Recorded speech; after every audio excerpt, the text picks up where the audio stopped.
नमस्कार भक्तगणों। रामचरितमानस बालकांड में हम दोहा 73 यानी 73 पर थे। अब हम इस भाग में इसी के आगे पढ़ना प्रारंभ करते हैं। जय श्री राम।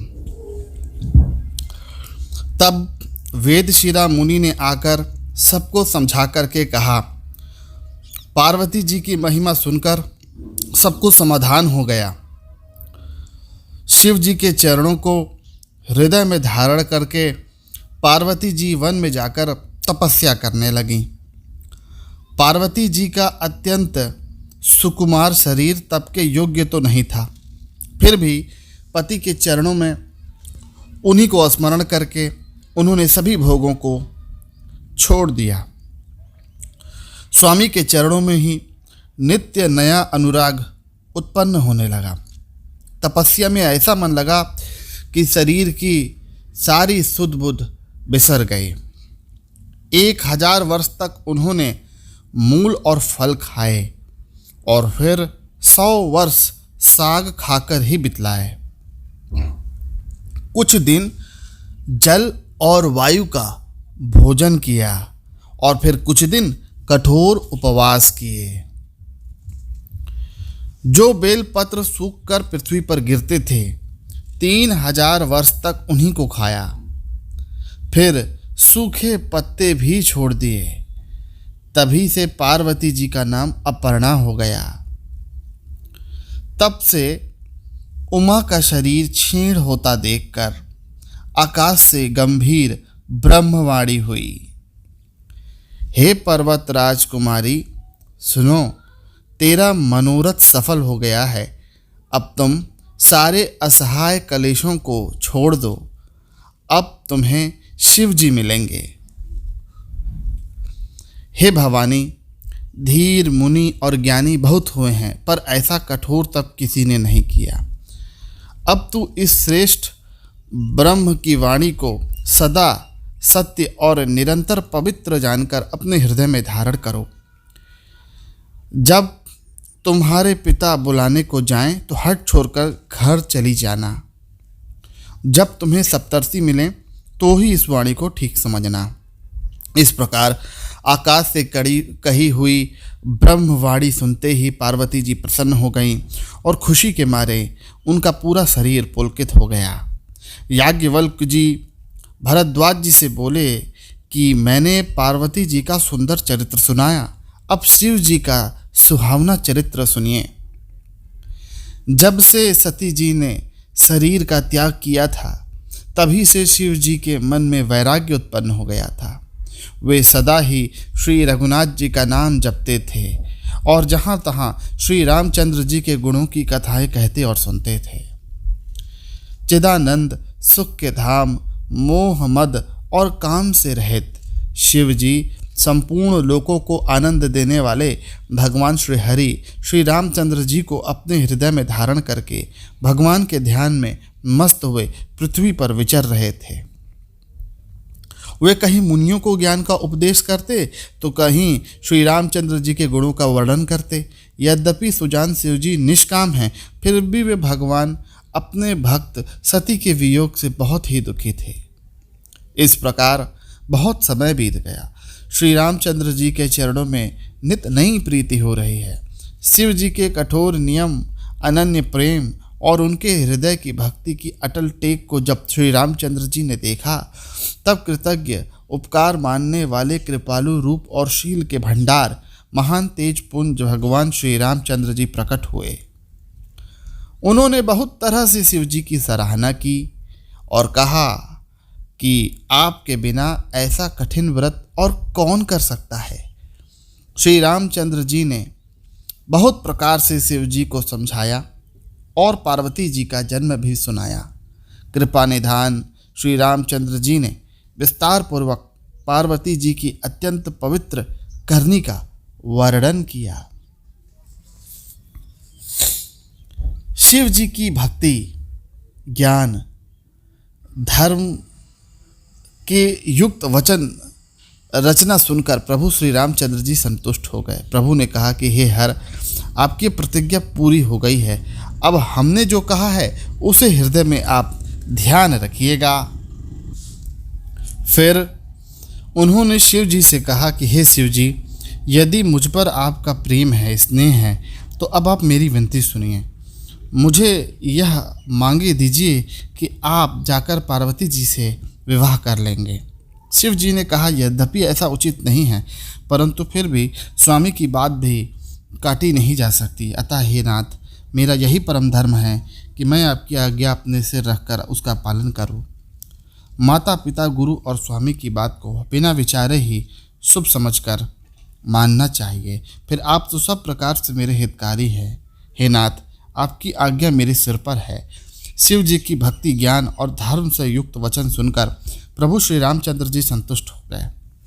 प्रभु ने कहा, हे हर, आपकी प्रतिज्ञा पूरी हो गई है। अब हमने जो कहा है उसे हृदय में धारण रखिएगा।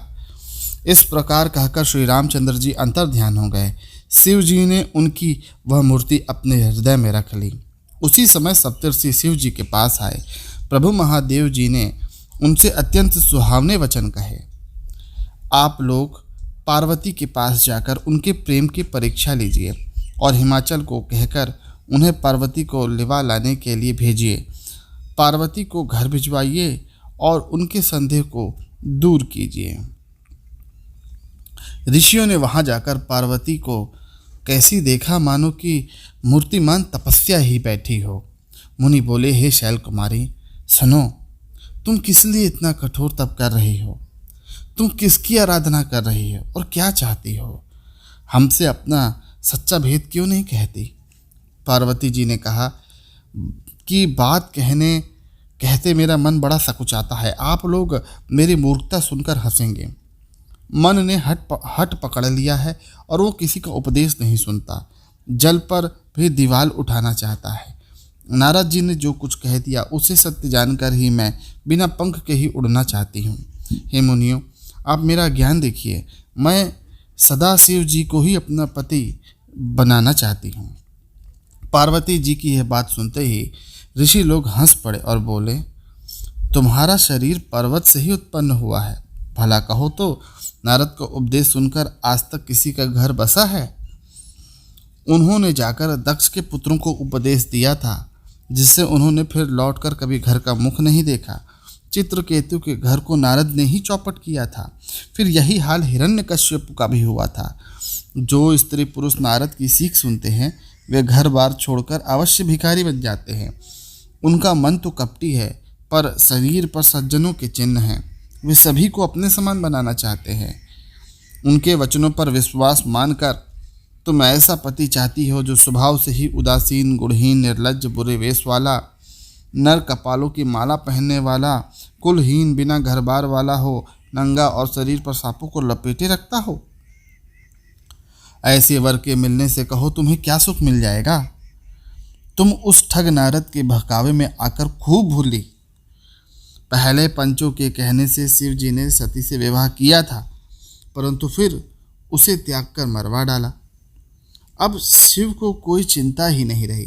भीख मांगकर खा लेते हैं और सुख से सो लेते हैं। ऐसे स्वभाव से ही अकेले रहने वाले क्या उसके घर कभी कोई स्त्रियां टिक सकती हैं? अब भी हमारा कहना मानो। हमने तुम्हारे लिए अच्छा वर विचार लिया है। वो बहुत ही सुंदर है, पवित्र है, सुखदायक है, सुशील है, जिसका यश और लीला वेद गाते हैं। वह दोषों से रहित है, सारे सद्गुणों की राशि है, लक्ष्मी जी का स्वामी और वैकुंठ पुरी का रहने वाला है। हम एक ऐसे वर को लाकर तुमसे मिला देंगे।